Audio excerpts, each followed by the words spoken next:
معزز سامعین و ناظرین، السلام علیکم ورحمۃ اللہ وبرکاتہ۔ آج ہم سورہ الکاف کی آیت نمبر 83 سے 101 تک کا مطالعہ کریں گے۔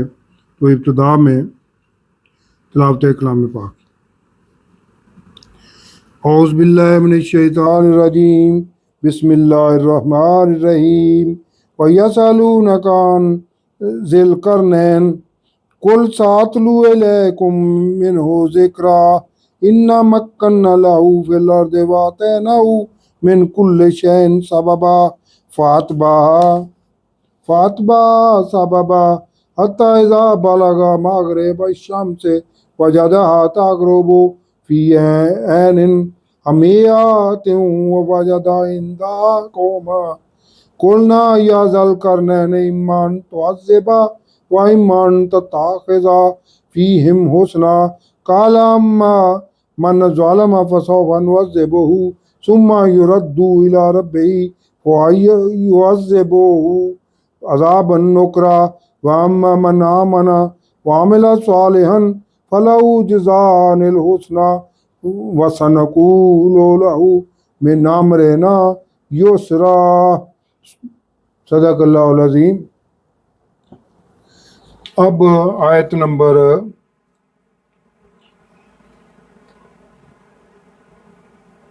83 سے 101 تک کا ترجمہ اور تفسیر النور۔ یہ تھوڑا سا سیاق و سباق، یہ حضرت ذوالقرنین کے بارے میں یہ حصہ ہے۔ تو یہ بھی سوال کفار نے یہودیوں سے لیے گئے سوال کا حضور نبی کریم صلی اللہ علیہ وسلم سے سوال پوچھا تھا۔ تو اس کا پہلے میں تھوڑا سا ذوالقرنین کے بارے میں اس کے بارے میں کوئی انفارمیشن جو ہے وہ ضرور بتاؤں گا۔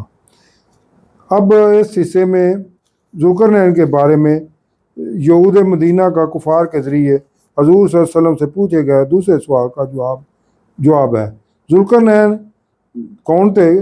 ذوالقرنین قدیم ایران کے بادشاہ کیخورس یا سائرس کا دوسرا نام تھا۔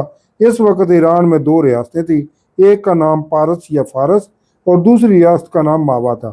ذوالقرنین نے ان دونوں ریاستوں کو ملا کر ایک سلطنت بنا دی تھی، جس سے ایران نے خوب ترقی کی۔ دو سلطنتوں کے بادشاہ ہونے کی وجہ سے اس نے تاج میں دو سینگ لگائے ہوئے تھے۔ مولانا ابو الکلام آزاد نے بھی اپنی تفسیر ترجمان القرآن میں بھی کیخورس یا سائرس کو ہی ذوالقرنین قرار دیا ہے، جس کی بنیاد پر شاہ ایران رضا شاہ پہلوی کے دور میں ایک عظیم فاتح کا مجسمہ بھی دریافت کیا گیا تھا۔ اس دریافت پر بادشاہ نے اس کی 2500 سالہ برسی بھی منائی۔ مجسمے کے سر پر ایک تاج تھا جس میں دو سینگ بھی موجود تھے۔ اس لیے اب یہ بات ثابت ہو چکی ہے کہ بادشاہ کیخورس یا سائرس کا دوسرا نام ذوالقرنین ہی تھا۔ یہودیوں نے حضور صلی اللہ علیہ وسلم سے ذوالقرنین کے بارے میں سوال کیوں پوچھا؟ دراصل 87 قبل مسیح کے قریب عراق کے بادشاہ نمرود بخت نصر نے یروشلم کو نہ صرف تباہ کیا اور بہت سے یہودیوں کو قتل کر دیا، اور جو بچ گئے انہیں اپنی فوج کے ساتھ غلام بنا کر بابل یعنی عراق لے گیا، جہاں یہودی 150 سال تک غلام قیدی کی حیثیت میں رہے۔ جب ذوالقرنین نے عراق کو فتح کیا تو وہاں موجود یہودی قیدی غلاموں کو آزاد کر دیا اور انہیں یروشلم کو دوبارہ آباد کرنے کی اجازت دے دی۔ اس لیے حضرت عزیر علیہ السلام کی سربراہی میں یہودی یروشلم آئے اور اس شہر اور ہیکل سلیمانی کو دوبارہ تعمیر کیا۔ اسی لیے یہودی ذوالقرنین کو اپنا نجات دہندہ اور محسن سمجھتے ہیں، اور اسی وجہ سے موجودہ یہودیوں نے حضور صلی اللہ علیہ وسلم سے یہ سوال پوچھا تھا کہ ذوالقرنین کی فتوحات میں یہ سوال پوچھا تھا کہ ذوالقرنین کے بارے میں۔ ذوالقرنین کی فتوحات میں 3 مہمات کا ذکر تاریخ میں بھی ملتا ہے، جس میں ایران کے مغرب میں بحیرہ روم تک، مشرق میں بلوچستان سے مکران تک، اور شمال میں بحیرہ خزر کیپسین سے بحیرہ اسود یعنی بلیک سی کے درمیانی پہاڑی علاقے تک کے علاقے شامل ہیں۔ ذوالقرنین کی فتوحات حضرت عمر رضی اللہ عنہ کے دور خلافت سے بھی ملتی جلتی ہیں۔ حضرت عمر رضی اللہ تعالیٰ عنہ کے دور میں بھی انہوں نے جزیرہ نما عرب سے مختلف سمتوں میں 3 دفعہ لشکر کشی کی، ایک لشکر شام مصر، دوسرا لشکر عراق اور ایران، اور تیسرا لشکر شمال میں کوہ کاف تک پہنچا اور فتوحات حاصل کی۔ قرآن میں ذوالقرنین کا کردار ایک نیک اور صالح بندہ مومن کا پیش کیا گیا ہے۔ اسی تناظر میں قرآنی واقعہ کا مطالعہ کرتے ہیں، اور یہ کفار آپ صلی اللہ علیہ وسلم سے ذوالقرنین کا پوچھتے ہیں۔ آپ صلی اللہ علیہ وسلم انہیں بتائیں کہ میں بھی اس کا حال تمہیں بتاتا ہوں۔ بے شک ہم نے اسے زمین میں اقتدار عطا کیا تھا اور اسے تمام اسباب و وسائل عطا کیے تھے، تو اس نے ایک حملے کا سامان لیا یہاں تک کہ وہ سورج کے غروب ہونے کی جگہ تک پہنچا۔ اس نے اس سورج کو ایک کیچڑ بڑے پانی میں ڈوبتے پایا۔ مغرب کی سمت بحیرہ روم، یہ سمندر بین البر اعظم پر واقع ہے جو بحر اوقیانوس سے پھیل کر مغربی ایشیا سے مشرقی ایشیا اور یورپ اور ایشیا کو علیحدہ کرتا ہے، جو اسپین اور موراکو ابنائے جبرالٹر سے ہوتا ہوا ترکیہ کے ساحل میں موجود خلیج اسکندرون تک ہے، جو تقریباً 4000 کلومیٹر ہے۔ اس کا شمالاً جنوباً پھیلاؤ جنوبی کروشیا تک تقریباً 800 کلومیٹر ہے۔ بحیرہ روم کا کل رقبہ سمندر مرمرہ سمیت 25,10,000 مربع کلومیٹر ہے۔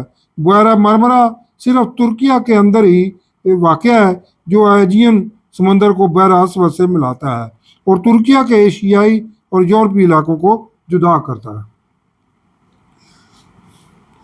کے ساحل تک پہنچا اور سورج کو سمندر کے گدلے پانی سمندر ایجین میں غروب ہوتے ہوئے پایا۔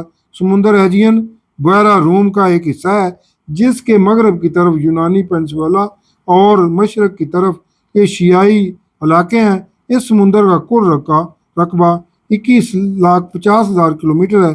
یہ مشرقی بحیرہ روم اور بحیرہ ہند سے منسلک ہے، اور اس علاقے کو فتح کیا، اور اس نے وہاں ایک قوم کو پایا، اور ہم نے کہا اے ذوالقرنین، تم چاہو تو انہیں سزا دو اور یا ان سے بھلائی کرو۔ اللہ نے اگر براہ راست ذوالقرنین کو خطاب کیا ہے تو اس سے ان کا نبی ہونا ثابت ہوتا ہے، یا یہ بھی ہو سکتا ہے کہ انہیں اصحاب کہف کی طرح الہام کیا گیا ہو۔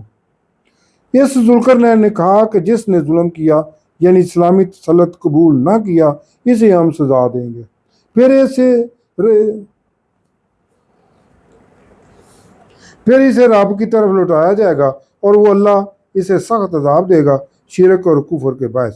اور جو ایمان لے آیا اور اس نے نیک عمل بھی کیے تو اس کے لیے اچھی جزا ہے، اور اس سے ہم نرمی سے بات کریں گے، یعنی ان سے اخراج اور تاوان کے معاملہ میں نرمی برتی جائے گی۔ پتہ جو کر لیا ہوا تھا۔ پھر اس نے ایک اور حملے کا سامان لیا یہاں تک کہ وہ سورج کے طلوع ہونے کی جگہ پہنچ گیا۔ مشرق کی طرف مکران کے ساحل تک، جو پاکستان کے صوبے بلوچستان کے ضلع مکران میں واقع ہے، ایک پہاڑی سلسلہ ہے جو بلوچستان کے جنوب مغرب کی طرف وسیع رقبے تک پھیلا ہوا ہے، جہاں سے ہندوستان کی سطح مرتفع ملتی ہے۔ یہ دوسری مہم ہے اس کی، ذوالقرنین کی، جہاں اس نے ایک قوم کو پایا جس کے لیے ہم نے سورج سے کوئی رکاوٹ نہیں رکھی تھی، کہ ان کے پاس سورج کی گرمی سے بچنے کے لیے کوئی رکاوٹ یا سایہ نہ تھا۔ یہاں ایسے لوگ آباد تھے جو زمین پر صرف دیواریں کھڑی کر کے بغیر چھت والے گھروں میں رہتے تھے۔ پھر ایسا ہی ہوا کہ پہلی مغربی فتح کی طرح مشرقی فتح بھی حاصل کی اور ہمیں اس کی خبر تھی۔ پھر اس نے ایک اور شمالی مہم کا سامان لیا یہاں تک کہ جب وہ 2 پہاڑوں دائیں بحیرہ کیسپین، جس کا پانی نمکین ہے، یہ کوہ کاف کے مشرق سے مغرب کی طرف وسطی ایشیا کے علاقوں تک پھیلا ہوا ہے۔ یہ ایک گھاس کا وسیع میدانی علاقہ ہے جو درختوں سے خالی ہے، اور بائیں طرف بحیرہ اسود جو جنوب مشرقی یورپ اور اناطولیہ کے درمیان واقع ہے، اور بحر اوقیانوس اور مشرقی یورپ کے درمیان واقع ہے، اور بحیرہ روم کے ذریعے اس سے جڑا ہوا ہے۔ اس طرح یہ سمندر آبنائے فاسفورس اور بحر مرمرہ کے ذریعے بحیرہ روم سے، اور آبنائے کرچ کے ذریعے بحیرہ